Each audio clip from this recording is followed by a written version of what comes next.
착하게 살면 모두가 나를 좋아할 것이다. 이런 믿음만큼 위험한 착각은 없다. 그러나 현실 세계는 그와 정반대로 움직인다. 누구에게나 좋은 사람으로 보이려고 애쓰는 순간, 정작 그 누구에게도 존중받거나 대접받지 못하게 된다. 모든 사람에게 사랑받는 것은 애초에 불가능하다. 어떤 심리학자는 이렇게 말했다.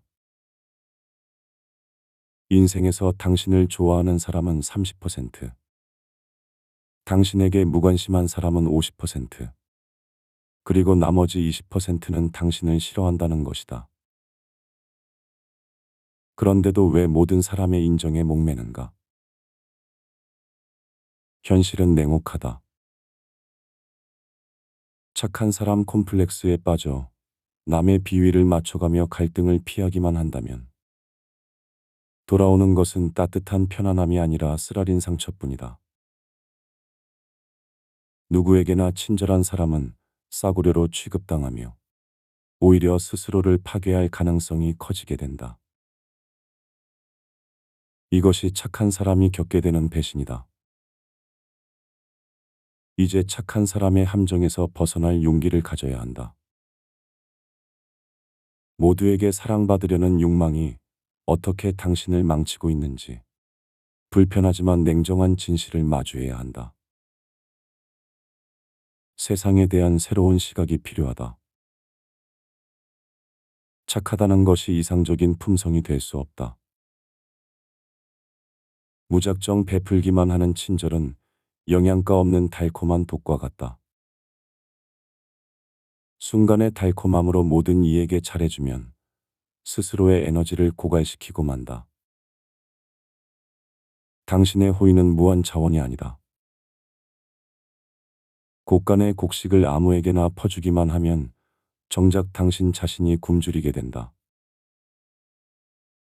진정한 착함이란 그 착함이 옳은 곳에 쓰일 때만 가치가 있다.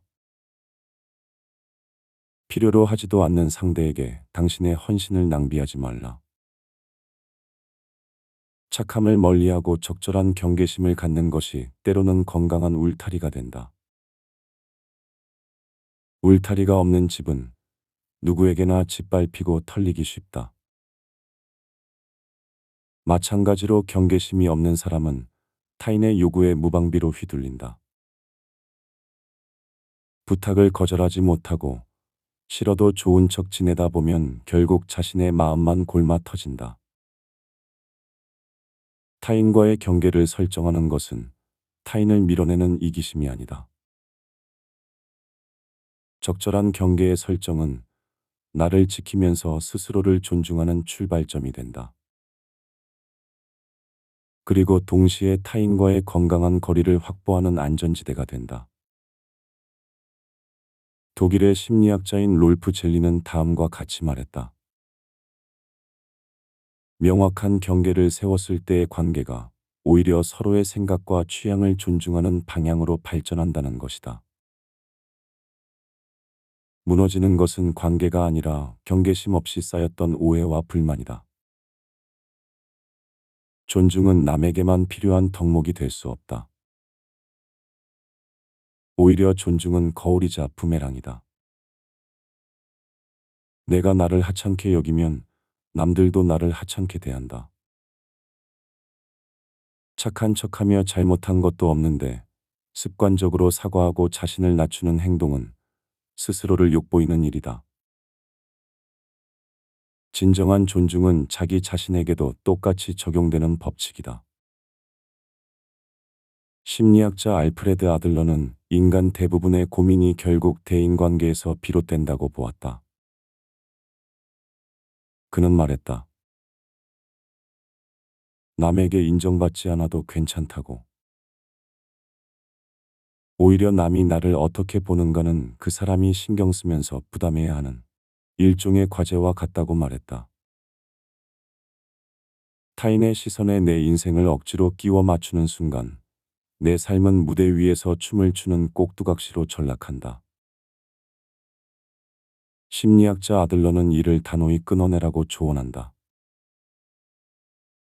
타인이 내게 주는 불편한 과제를 버리고 남들이 나를 좋아할지 미워할지 고민하는 일은 이제 그만두라는 뜻이다. 모든 사람의 기대에 맞추려 애쓰는 삶은 불행의 굴레에서 영원히 벗어날 수 없기 때문이다. 그는 또 이렇게 말했다. 행복해지고 싶다면 미움받을 용기부터 가지라고. 타인의 인정에 목말라 하는 나약함을 버리고 있는 그대로의 자신을 받아들일 때 비로소 자유로워진다고 말했다. 남의 눈치를 보느라 진정한 나의 모습을 숨겨왔다면 이제 이렇게 마음먹어야 한다. 타인에게 인정을 받지 못해도 괜찮으니 이젠 자신의 길을 가야 한다. 다른 사람에 대한 인정 욕구에 영혼을 팔지 말고 내 삶의 결정권을 되찾는 용기, 그것이 아들러가 말하는 자기혁명의 시작이다. 결국 내 인생은 내가 선택하고 책임지는 것임을 깨달을 때 착한 사람의 덫에서 빠져나오는 첫걸음을 떼게 된다. 스위스의 정신분석학자 칼 융은 인간의 무의식 속에는 그림자가 존재한다고 말했다. 그림자란 우리가 의식적으로 억압하고 부정하는 자신의 일부다. 착한 사람이 되려고 애쓰는 이들은 자신의 분노, 욕망, 이기심 같은 어두운 면을 철저히 부정한다. 하지만 칼 융은 경고한다. 억압된 그림자는 사라지는 것이 아니라 무의식 속에서 더욱 강력해진다고. 그는 또 이렇게 말했다. 인간이 되는 것은 완벽해지는 것이 아니라 완전해지는 것이라고 말했다. 여기에서 완전함이란 자신의 빛과 어둠을 모두 인정하고 통합하는 것이다. 착한 척하며 자신의 부정적 감정을 계속 억누르면 언젠가는 폭발하거나 우울증과 같은 정신적 문제로 나타난다. 칼 융의 이러한 철학은 바로 이런 그림자를 의식화하고 수용하는 여정에 그대로 드러난다. 자신의 화를 인정하고 때로는 이기적일 권리가 있음을 받아들일 때 비로소 진정한 자아를 찾을 수 있다는 것이다. 독일의 철학자 니체는 착한 척하는 사람들의 숨겨진 비겁함과 노여움을 성찰했다. 일종의 예스맨으로 전락하여 자기가 원하는 걸 억누르는 착한 사람은 결국 마음속에 분노가 쌓여서 복수심에 사로잡히기 쉽다. 니체는 이런 노예 같은 친절을 경멸했다. 그는 이웃을 자기처럼 사랑하는 것도 좋지만 먼저 자기 자신을 사랑하는 사람이 되어야 한다고 말했다. 다른 사람만 사랑하고 자신은 돌보지 않는 것은 위선적이고 어리석은 행동이다. 진짜 강한 사람은 남을 사랑하기 전에 먼저 자기 자신을 사랑할 줄 안다. 자기 존재를 먼저 소중히 여겨야 남에게 휘둘리지 않고 진실한 관계를 맺을 수 있다는 것을 깨달아야 한다. 니체는 인간 정신이 성장하는 과정을 낙타와 사자 그리고 어린아이의 세 단계로 설명했다. 그 첫 번째인 낙타의 단계는 순종적인 인간을 뜻한다. 사회의 규칙과 남의 요구를 의심 없이 받아들이고 사막을 걷는 낙타처럼 남들이 정한 대로만 착하게 사는 사람이다. 많은 사람들이 이 낙타의 단계에 머물면서 착한 사람이라는 소리를 듣기 위해 자기가 원하는 걸 억누른다. 하지만 니체에 따르면 인간은 거기서 멈춰서는 안 된다. 바로 두 번째 단계인 사자의 모습으로 나아가야 한다.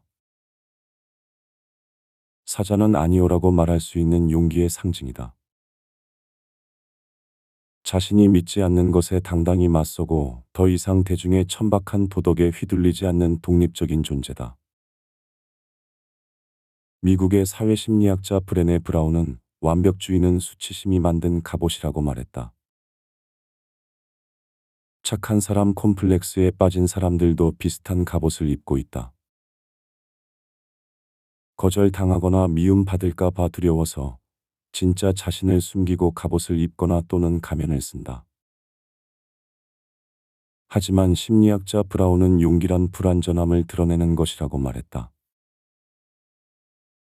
진정한 용기는 모두에게 사랑받으려 애쓰는 것이 아니라 있는 그대로의 나를 보여주는 것이다. 자신의 취약성을 인정하면서 나도 화가 나고 때로는 이기적이며 모든 사람을 만족시킬 수 없다고 말할 수 있을 때 오히려 진정한 연결과 공감이 일어난다. 브라운의 연구에 따르면 수치심에 가장 취약한 사람들이 바로 착한 사람이 되려고 애쓰는 이들이다. 그들은 자신의 불완전함을 받아들이지 못하고 끊임없이 타인의 인정을 구한다. 철학자 임마누엘 칸트는 도덕의 핵심을 존엄과 자율에서 찾았다.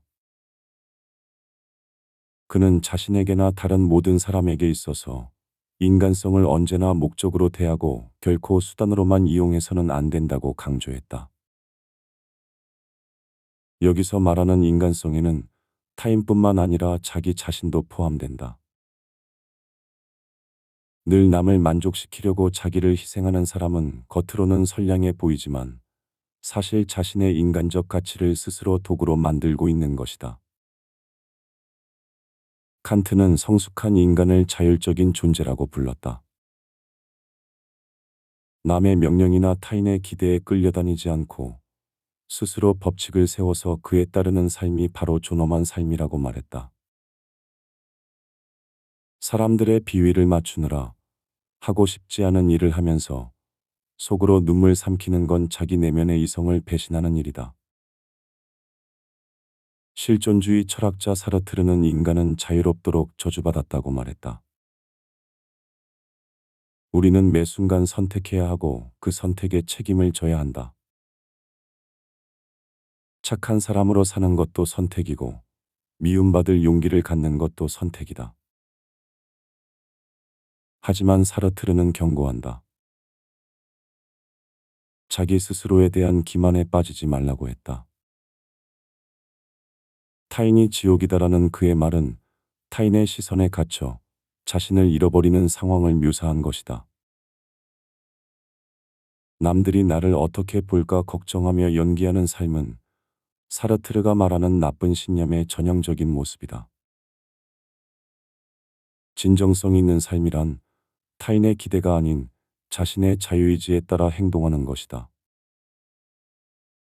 설령 그것이 고독과 불안을 동반하더라도 말이다. 정신분석학자 에릭 프롬은 현대인이 소유욕에 갇혀 있다고 진단했다. 착한 사람 콤플렉스도 일종의 소유욕이라고 할 수 있다. 타인의 인정을 소유하려 하고 좋은 평판을 가지려 애쓴다. 하지만 프롬은 말한다. 진정한 행복은 소유욕이 아니라 존재 그 자체에서 온다고. 이 존재의 의식이란 무엇을 가지느냐가 아니라 어떻게 있느냐에 집중하는 삶을 말한다. 모든 사람의 사랑을 소유하려 애쓰는 대신 자신답게 존재할 때 진정한 만족을 얻는다. 프롬은 사랑은 주는 것이지 받는 것이 아니다라고 했지만 동시에 자기 자신을 사랑할 수 없는 사람은 타인도 사랑할 수 없다고 강조했다. 착한 사람의 가면 뒤에는 종종 자기 혐오와 공허함이 숨어 있다. 철학자 임마누엘 칸트는 도덕의 핵심을 존엄과 자율에서 찾았다. 그는 자신에게나 다른 모든 사람에게 있어서 인간성을 언제나 목적으로 대하고 결코 수단으로만 대해서는 안 된다고 강조했다. 여기서 말하는 인간성에는 타인뿐만 아니라 자기 자신도 포함된다. 늘 남을 만족시키려고 자기를 희생하는 사람은 겉으로는 선량해 보이지만 사실 자신의 인간적 가치를 스스로 도구로 만들고 있는 것이다. 그는 자기 자신을 남의 행복을 위한 도구로 전락시키는 행동은 인간으로서의 의무를 저버리는 행위라고 말했다. 또한 칸트는 인간이라면 누구나 자기 자신의 존엄성을 해치면 안 될 의무가 있다고 말했다. 모든 부탁에 예스라고 답하면서 내가 원하는 걸 억누르는 삶은 언뜻 미덕처럼 보이지만 실제로는 스스로를 존중하지 않는 비도덕적인 행동에 가깝다. 자기 자신을 함부로 대하는 건 어떤 경우에도 정당화될 수 없다. 칸트는 성숙한 인간을 자율적인 존재라고 불렀다. 남의 명령이나 타인의 기대에 끌려다니지 않고 스스로 법칙을 세워서 그에 따르는 삶이 바로 존엄한 삶이라고 말했다. 사람들의 비위를 맞추느라 하고 싶지 않은 일을 하면서 속으로 눈물 삼키는 건 자기 내면의 이성을 배신하는 일이다. 칸트 윤리학의 기준으로 보면 그런 행동은 어떤 선의로도 정당화되지 않는다. 오히려 비굴한 복종으로 인간으로서의 품격만 잃어간다. 칸트는 인간은 누구나 자기 자신을 존중해야 한다고 말한다. 다른 사람을 대하듯 나 자신을 함부로 대해서는 안 된다. 내가 나를 대접하는 수준이 곧 남들이 나를 대접하는 수준이 된다. 눈치를 보면서 굽실거린다면 세상은 가차없이 당신을 짓밟을 것이다. 반대로 자신의 원칙과 경계를 단호하게 세우고 그에 따라 행동하면 주변도 함부로 대하지 못한다.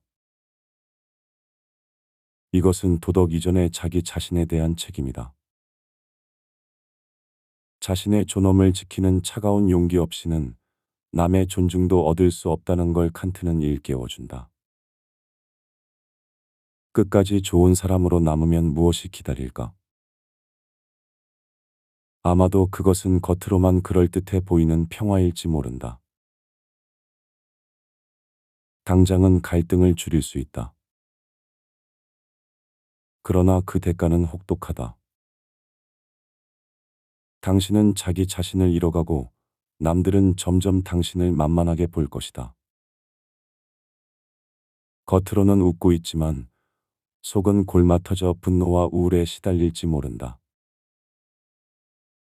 관계를 지키려 스스로 움츠렸건만 결국 그 관계들은 당신의 진심을 알지 못한 채 하나둘 금이 갈 수도 있다. 스스로 무기력한 희생양이 되어 평생을 눈치 보며 살 것인가? 반대로 미움받을 용기를 내면 처음엔 두렵고 불편할 것이다. 갈등이 생길 수도 있다. 하지만 곧 알게 된다. 진짜 무서운 것은 남의 비난이 아니라 나 자신을 잃는 것이었음을. 경계를 세우고 싫다고 말한 후 찾아오는 것은 의외로 평안과 자유다. 당신을 이용만 하던 몇 사람은 멀어질지 몰라도 정말 소중한 사람들은 오히려 당신을 더 존중하기 시작할 것이다. 무엇보다 당신 자신이 비로소 당신 편이 되어준다. 남의 기대를 채우느라 눌러왔던 자신의 목소리가 선명하게 들리기 시작한다. 스스로 선택한 길을 가는 사람의 얼굴에는 남이 줄 수 없는 당당함과 생기가 깃든다. 이제 냉정히 판단하자. 계속 착한 사람으로 눈치 보며 살 것인가? 차라리 미움받더라도 내 삶을 살 것인가? 사회는 당신의 희생을 당연하게 소비할 것이다. 아무도 대신 당신의 삶을 책임져 주지 않는다. 남을 만족시키려 자기 자신을 죽이는 삶에서 얻을 수 있는 보상은 없다. 남들이 등을 돌릴까 두려워 주저한다면 기억하라. 당신이 등을 돌리고 있는 건 다름 아닌 당신 자신이라는 사실을. 성숙한 삶은 남의 평가에 좌우되지 않고 자기 내면의 나침반에 따라 움직인다. 이제 각성해야 한다. 모두에게 좋은 사람이 되려는 허상을 깨부수고 스스로에게 떳떳한 사람이 되어야 한다. 그 차가운 결단 앞에 비로소 어른의 자유가 펼쳐질 것이다. 지금 이 순간 당신의 용기가 당신을 결정짓는다. 이제는 타인으로부터의 굴레를 벗어던지고 온전한 자신으로 살아갈 용기 있는 한 걸음을 내디딜 때다.